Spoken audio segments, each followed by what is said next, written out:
ભેદ રખા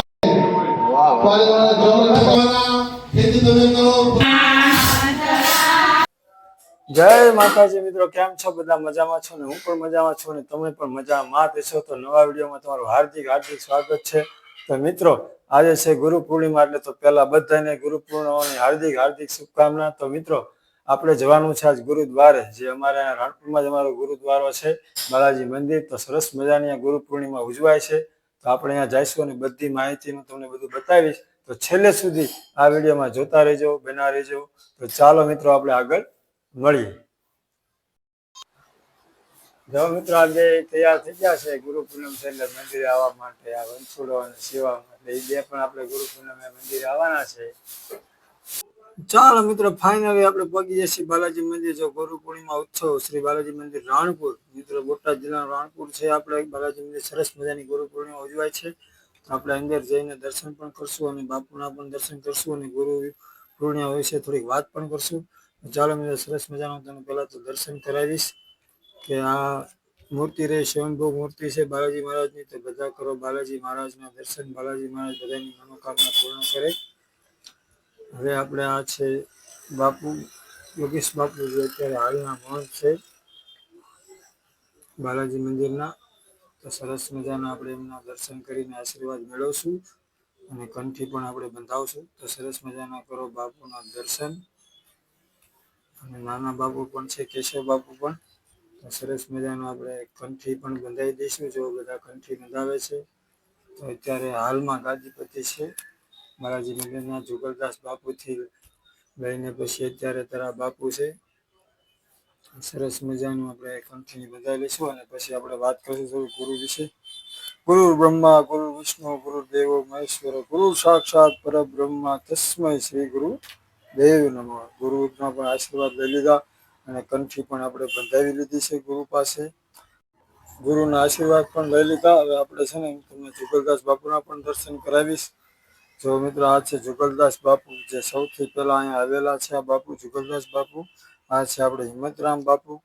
તો સરસ મજાના આપણે દર્શન કરો બાપુના પણ આપણે દર્શન કરશું અને પછી પાછા આપણે બીજું બધા આપણે ગુરુ વિશે પણ થોડીક વાત કરશું. આ છે આપણે નાના બાપુ કેશવ બાપુ, એમના પણ જો દર્શન કરો. આ છે અત્યારે કેશવ બાપુ અને આ બધા જો આપણે બેઠા છે સરસ મજાના ભક્તો. અને કેશવ બાપુ પણ કંઠી બાંધવા બેઠા છે. સરસ મજાની કેશવ બાપુ પણ બધાને કંઠી બાંધે છે. આ છે આપણે યોગેશ બાપુના દીકરા. તો એમના પણ આપણે દર્શન કરો અને સરસ મજાની આપણે ગુરુ વિશે વાત પણ કરશું. ગુરુ પૂર્ણિમા એટલે ગુરુ પૂર્ણિમા ભારતીય સંસ્કૃતિનો એક મહત્વપૂર્ણ તહેવાર છે. આ દિવસે હિન્દુ પંચાંગ અનુસાર અષાઢ મહિનાની પૂર્ણિમાને ઉજવવામાં આવે છે. ગુરુ પૂર્ણિમાનો અર્થ છે જીવનમાં દરેક ક્ષેત્રમાં માર્ગદર્શન આપનાર ગુરુને સ્મરણ કરવાનો દિવસ છે. ગુરુ પૂર્ણિમાને વ્યાસ પૂર્ણિમા પણ કહેવામાં આવે છે. મિત્ર, ગુરુ પૂર્ણિમાને વ્યાસ પૂર્ણિમા પણ જો કહેવામાં આવે છે. સરસ મજાની આપણે ગુરુ વિશે વાત કરીએ. હવે આ બધું બધા બેનર છે જે દાતાઓ શ્રીના, સરસ મજાના ઘણા બધા દાતાશ્રીઓ અલગ અલગ બધા દાન આપે છે. સરસ મજાનું દાન ભાવિક ભક્તો ઘણા બધા આપે છે ભક્તો. એટલે સરસ મજાનું આપણે અહીંયા આયોજન પણ હોય છે ગુરુ પૂર્ણિમાનું. એટલે હું તમને એનું રસોડું પણ બતાવીશ. સરસ મજાનું જો આ શ્રી બાલાજી મંદિર રાણપુર આપનું હાર્દિક સ્વાગત કરે છે. હવે આપણે આવી ગયા છીએ આપણા રસોડામાં. તો આપણે જઈશું હવે એની અંદર. જો રસોડામાં રસોઈ બનાવવાનું કામકાજ ચાલુ છે. જો ફૂલવડી પણ બની રહી છે અને ઘણા ભાવિક ભક્તો જો સેવા કરી રહ્યા છે. સરસ મજાનું રસોડું ચાલુ છે પ્રસાદ બનાવવાનું, કારણ કે બપોરે હમણાં મહાપ્રસાદ બધા લેવા માટે ભાવિક ભક્તો આવશે. જો રોટલી પણ બનાવવાનું ચાલુ છે. બે બે જગ્યાએ રોટલી બનાવવાનું ચાલુ છે, કારણ કે હજારો ભાવિક ભક્તો બપોરે પ્રસાદ લેશે બાલાજી મંદિરમાં. દર ગુરુ પૂનમે ફૂલ ભાવિક ભક્તો હોય છે. દર વર્ષે વર્ષે ભક્તો વધતા જાય છે. જો આ બીજા પણ રોટલી બનાવે છે. સરસ મજાની બધું આયોજન ચાલુ છે ગુરુ પૂર્ણિમાનું. કારણ કે અમારે રાણપુરમાં સરસ મજાની ગુરુ પૂર્ણિમા મોટામાં મોટી બાલાજી મંદિરમાં ઉજવાય છે. બધા સ્વયંસેવકો પણ બધા ઘણા હોય છે. જો આ સરસ મજાનું પાપડ તળવાનું પણ ચાલુ લાગે છે.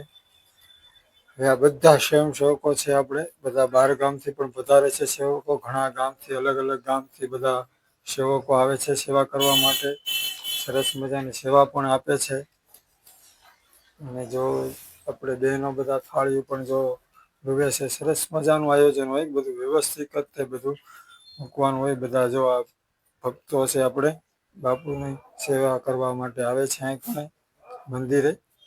સરસ મજાની સેવા પણ આપે છે બધા, અને આનંદ પણ સરસ મજાનો કરતા હોય છે. ચાલો મિત્રો, જો આ છે આપણે દાન લેવા માટેનું કાઉન્ટર. દાન લેવા માટે આવે છે. ગયા વર્ષે જેને લખાયું હોય આવતા વર્ષનું એ પણ અત્યારે લેતા હોય છે. એથી આવતા વર્ષનું પણ અત્યારે કોઈને લખાવવું હોય તો લખાવી શકે છે. સરસ મજાનું ચાલુ હોય છે. હવે આપણે આ છે બધા બેઠા છે, વડીલો બધા બાપુ પાસે બેઠા હોય ઉપર. બધા સરસ મજાની સેવા પણ આપે છે વડીલો. અને આ છે આપણે બાપુનું બેઠક, જ્યાં બધા બેઠા હોય છે સરસ મજાના. તો હવે આપણે છે ને આ બધા વડીલો છે, સરસ મજાની ઈ પણ સેવા આપે છે. અને જો આપણે આવી ગયા છે કાર્ટૂન બાબલા પણ જો આવ્યા છે સરસ મજાના, જો એ પણ દર્શન કરવા જાય છે. અને જો સનાતન ધર્મની જય સીતારામ, મા બાપની સેવા કરવી વિધિ વિધિ વિનયથી શોભે છે. સરસ મજાનો જો આ બાબલાના હાથમાં લખેલું છે.